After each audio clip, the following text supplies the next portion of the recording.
que me hubiese gustado, si no me dedicaba a ser artista, a ser un predicador o un arqueólogo. Había algo como de entre comunicador e investigador que me gustaba, ¿no? Me defino como un antropólogo visual porque trato de entender los comportamientos desde lo visual. Y a partir de eso llego a conclusiones y genero estas teorías sobre mis trabajos que tienen que ver por ahí con lo comunitario, la condición de uno acá, ¿no?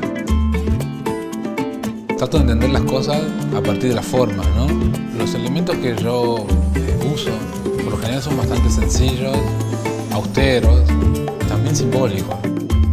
Siempre me fueron muy familiares. El barro, los elementos de la albañilería, de la construcción, la idea de la cocina, la figura del horno de barro, la vida obrera.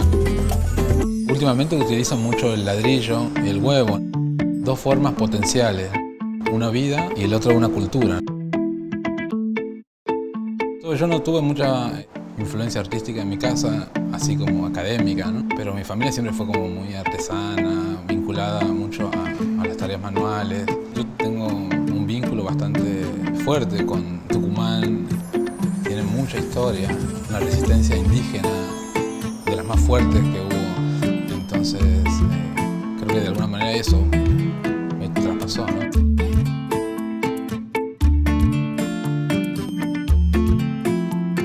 Mi proyecto para Rayuela consiste en una escultura pública, que es un horno de barro escultura, basado en un retrato icónico que está en el barrio de La Boca, que es el retrato de Diego Núñez, que conmemoran a un joven que fue asesinado entre el año 2012 por la policía.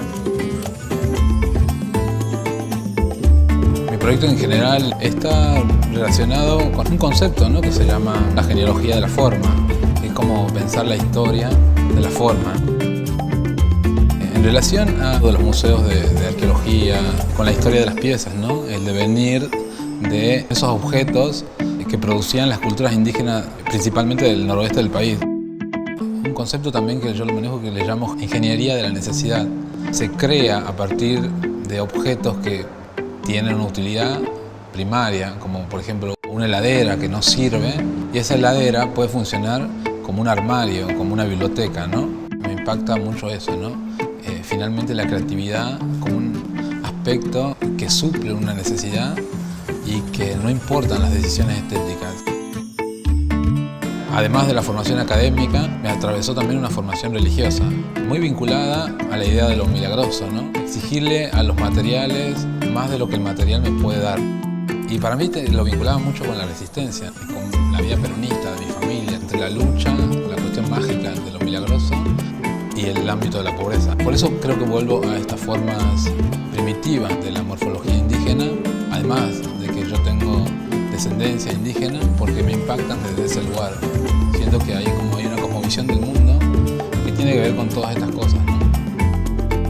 Es difícil por ahí pensar que en qué es el arte para mí, ¿no? Hay algo como mágico que yo pienso en el arte. Me hace pensar que puedo construir muchas cosas, incluso aquellas cosas que yo no fui, como un predicador o como un arqueólogo, ¿no? Y desde ese lugar puedo como operar. Es como un espacio de trampa.